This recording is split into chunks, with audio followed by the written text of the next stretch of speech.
Growing up in a home that always valued creativity, I was always enamored with the idea of embossing, and specifically embossing that has to do with rubber stamps.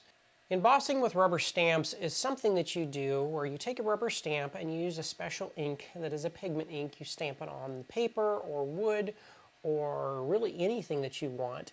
Sprinkle the special powder over the top, and then you take a heat gun and you actually melt that powder, which creates a raised surface. I love the idea of this, and I always loved just watching that powder melt and then just going back over and filling it. Imaginations would come out.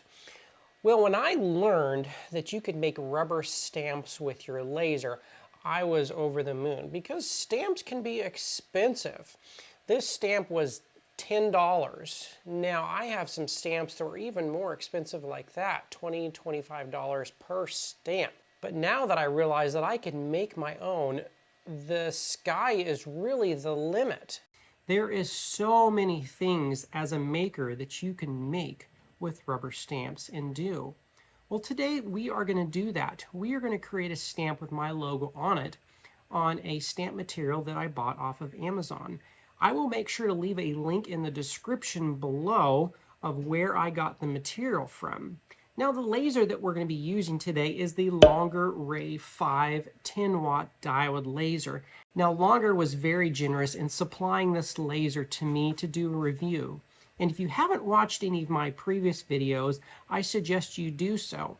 Longer has really wanted to see what these lasers can do in hands of makers like me, and I've really tried to show you the versatility and things that you can make with this.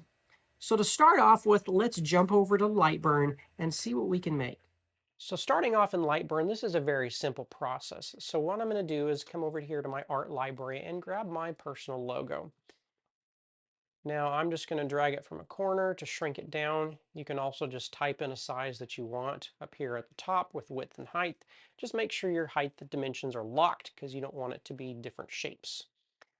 Next, we are going to go ahead and drag a box over the whole logo, and that is defining where it is going to remove material.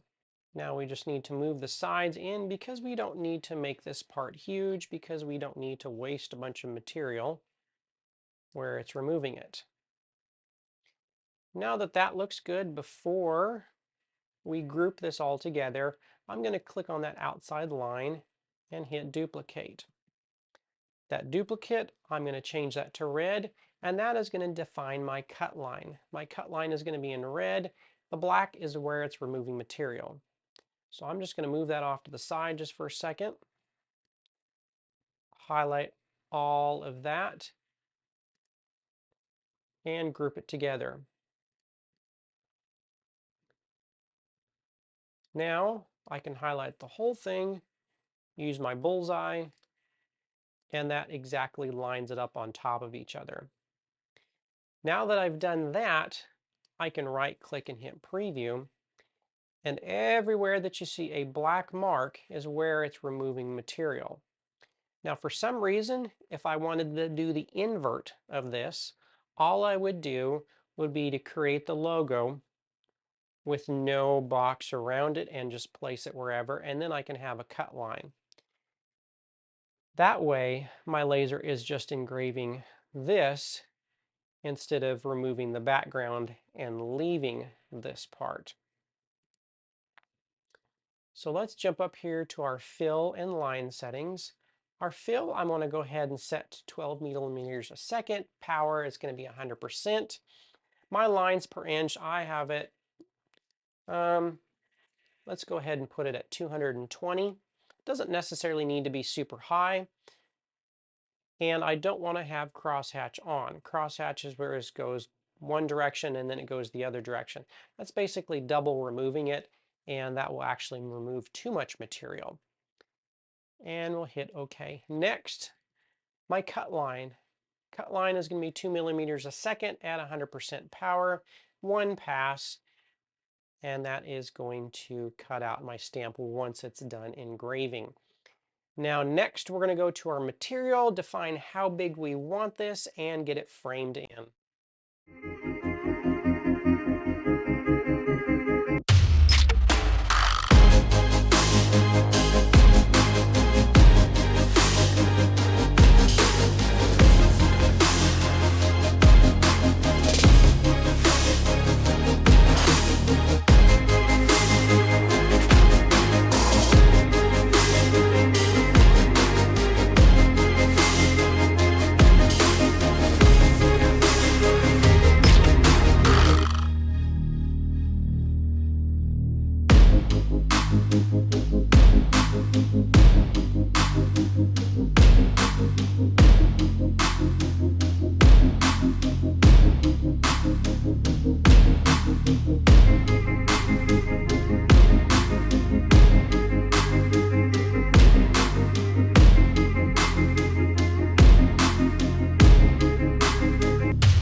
All right, guys, that was really fun. So let's talk about some final thoughts. I am really impressed with the way the Longer Ray 5 10-watt diode laser has done. I never thought a 10-watt diode laser would be able to do something like this stamp here. Now, if I were to do this stamp again, I would do an outline around the image instead of doing this flat background. And what that does is it prevents ink from getting on this and getting on your work surface. Also, it'll cut down in your engraving time. As it sits right here, the engraving time on this stamp right now took about an hour. So if you take that background off and just leave the outline of the stamp, that will significantly reduce your engraving time. If you haven't got to watch the previous videos that I've done on this laser, I encourage you to do so. It's been really fun to explore and find out creative new ways that I can use a 10-watt diode laser. If you want to know more about this laser, you can follow the link below and it'll take you to Longer's website. And I would really appreciate you guys hitting that like and subscribe button and the bell for all the notifications. And until next time, thanks again, guys.